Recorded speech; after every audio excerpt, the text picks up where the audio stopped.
한 절 말씀입니다.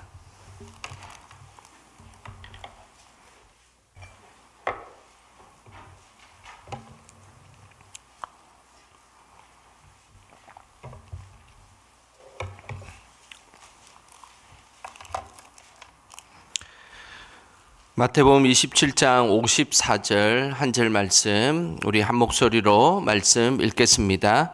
백부장과 및 함께 예수를 지키던 자들이 지진과 그 일어난 일들을 보고 심히 두려워하여 이르되 이는 진실로 하나님의 아들이었도다 하더라. 아멘.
있었습니다. 그 중에 오늘 본문에는 특별히 예수님 곁에 있었던 특별한 한 인물이 등장합니다. 마태복음 27장 54절 말씀, 우리 같이 함께 다시 한 번 더 읽어보겠습니다. 백부장과 및 함께 예수를 지키던 자들이 지진과 그 일어난 일들을 보고 심히 두려워하여 이르되 이는 진실로 하나님의 아들이었도다 하더라. 예수님의 십자가 죽음 앞에 있었던 이들은 백부장과 예수님을 지켰던 로마 군인들이었습니다. 예수님의 십자가 곁에는 죄인들도 있었고, 그리고 가족들도 있었고, 제자들도 있었습니다. 그런데 특이하게도 예수님의 십자가의 곁에 백부장이 있었습니다.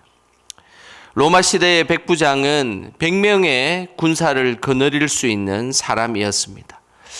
그래서 이 백부장은 일반 보병으로 15년에서 20년 정도 군 생활을 해야만 백부장이 될 수 있었습니다.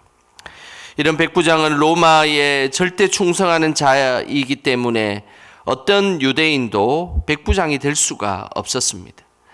유대인들은 안식일 법과 로마 황제를 숭배하고 이런 문제들 때문에 백부장이 될 수가 없었습니다.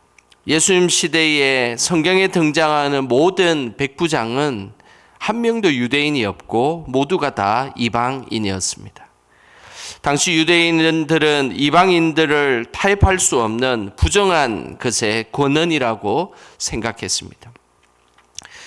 그래서 유대인들은 특별히 이방인들을 사람 취급을 하지 않을 정도로 그들은 늘 부정한 자가 바로 이방인들이다라고 생각을 했습니다. 유대인들은 이방인들과 식사도 같이 하지 않았습니다. 그리고 자신의 집에 들어오지 못하게 했습니다. 행여나 이방인들이 자신의 물건을 만지면 부정탄 것이다라고 생각했습니다. 특별히 성전을 출입하는 데는 더 철저히 통제하였습니다. 성전 맨 앞에 이방인들이 있었지만 이방인들은 그곳까지만 지나갈 수 있었습니다. 나머지 성전 그리고 안뜰, 지성소 모두가 유대인들만이 들어갈 수 있는 곳이었습니다. 그래서 이 이방인들과 유대인 사이에는 그때 당시에 이방인들에는 유대인 사이를 갈라놓기 위해서 한 1.5m 정도 높이의 긴 돌담도 있었습니다. 이뿐만 아니라 성경에는 이방인들을 향해서 과격한 용어들을 사용합니다. 이방인들을 향해서 개다, 돼지다라고 지칭을 하였습니다. 심지어 이방인들을 향해서 지옥불의 불쏘시개가 된다라고 표현할 정도였습니다. 그들은 결코 구원을 받을 수 없는 존재이고 지옥이나 가는 존재로 여겼던 것입니다. 그런데 중요한 사실이 있습니다. 이런 이방인으로 살아가는 백부장, 그 백부장들의 믿음에 대해서 성경은 칭찬하고 있다는 사실입니다. 유대 민족들은 이방인들과 어울리지 않았지만 그러나 성경에 등장하는 이방인들은 오히려 예수님의 칭찬을 들었다는 사실입니다. 마태복음 8장에 보면 가브나움의 한 백부장이 등장합니다. 여기서 등장하는 백부장은 자신의 하인이 중풍병에 걸려서 예수님에게 고쳐달라고 요청하였습니다. 그때 예수님이 내가 직접 가서 고쳐주겠다라고 말씀하였습니다. 그 순간 백부장은 이렇게 이야기했습니다. 나도 말 한마디만 하면 나의 병사들이 오기도 하고 가기도 합니다. 주님께서 굳이 우리 집에 오실 필요가 없습니다. 말씀만 하시면 우리 하인이 낫겠나이다.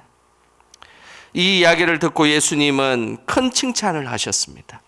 마태복음 8장 10절 말씀입니다. 우리 같이 읽어보겠습니다. 예수께서 들으시고 놀랍게 여겨 따르는 자들에게 이르시되 내가 진실로 너희에게 이르노니 이스라엘 중 아무에게서도 이만한 믿음을 보지 못하였노라.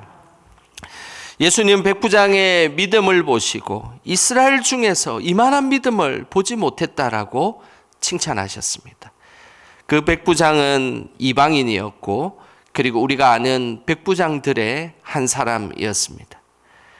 예수님은 어떤 순간에도 믿음을 고백하는 자들을 향해 칭찬하셨고 그리고 그들을 구원으로 인도하셨습니다.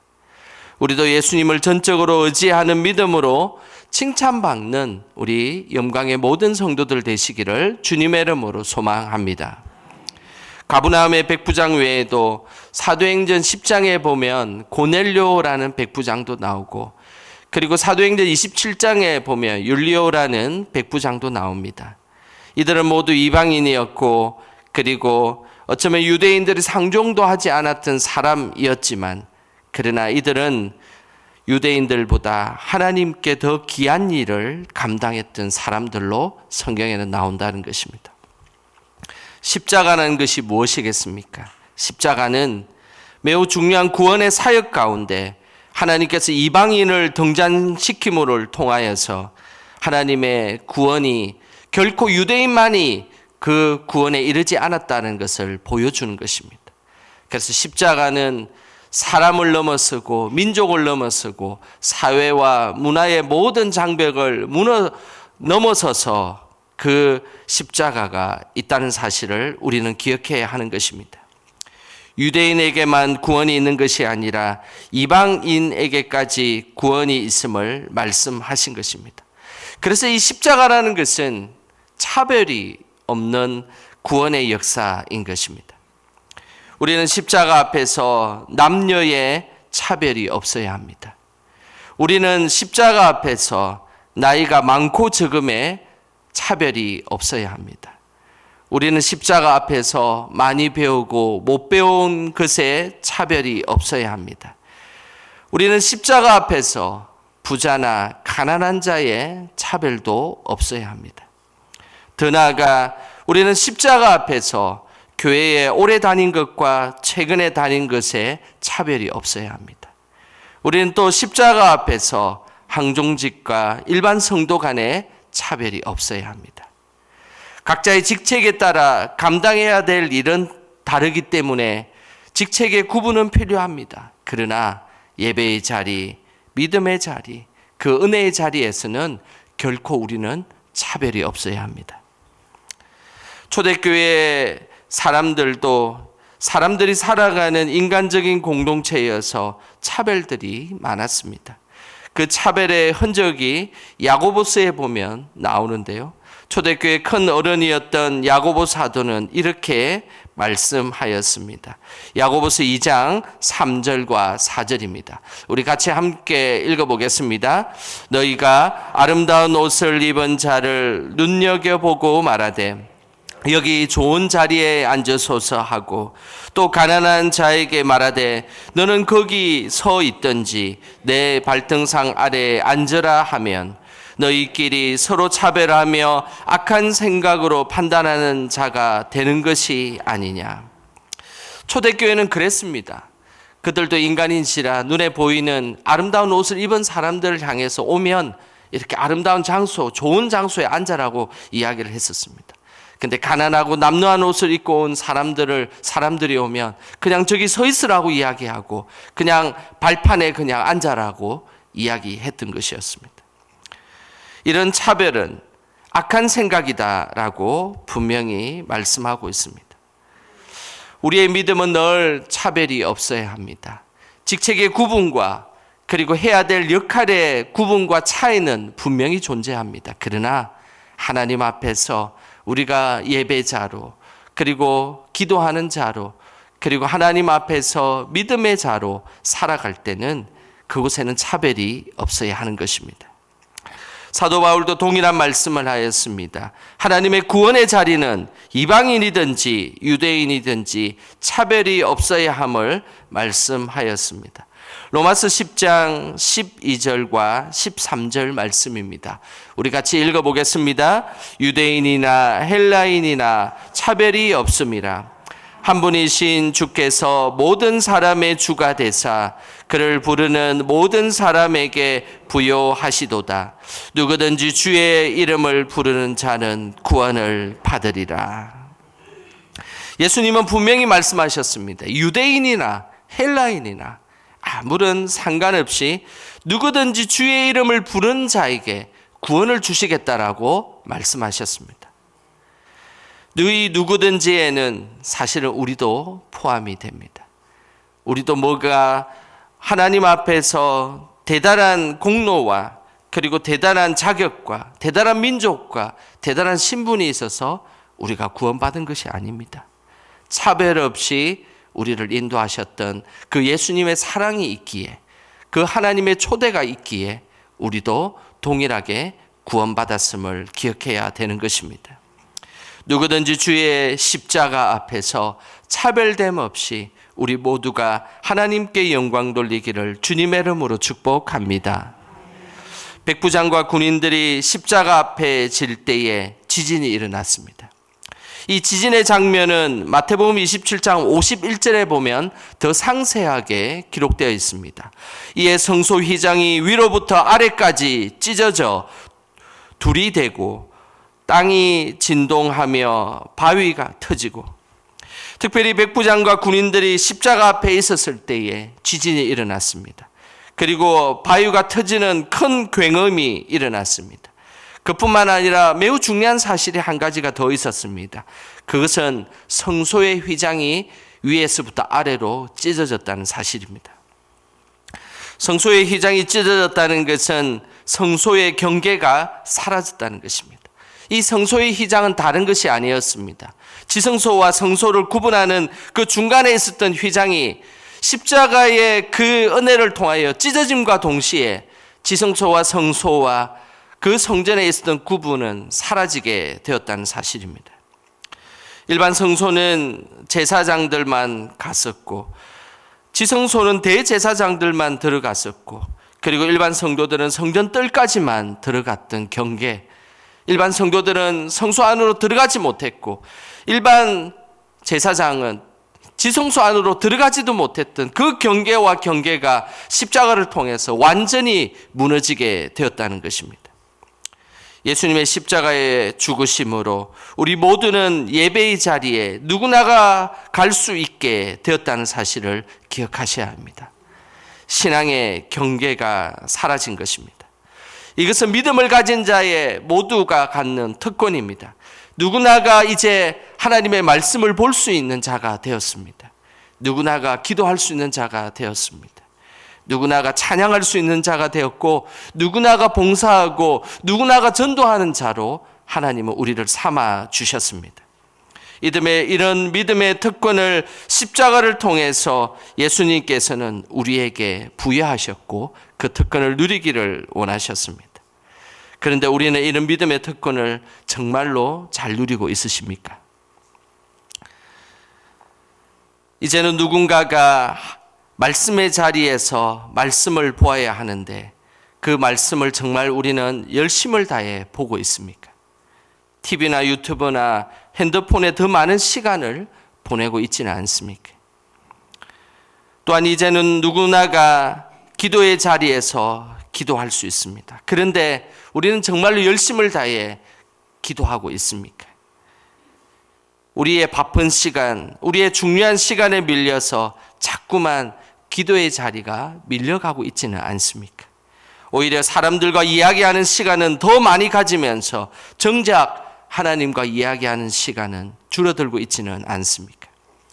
그뿐만 아니라 누구나가 찬양의 자리에 찬양할 수 있습니다. 그 찬양을 얼마나 부르고 얼마나 듣고 계십니까? 혹시 세상의 가요와 트로트를 더 좋아하고 있지는 않습니까? 오늘 이 시간 십자가 앞에서 우리의 믿음의 특권을 누리지 못하고 있는 모습이 있다면 그 게으름과 그 믿음 없음의 휘장을 찢으시길 바랍니다. 그것이 십자가 앞에 서야 할 우리의 모습인 것입니다.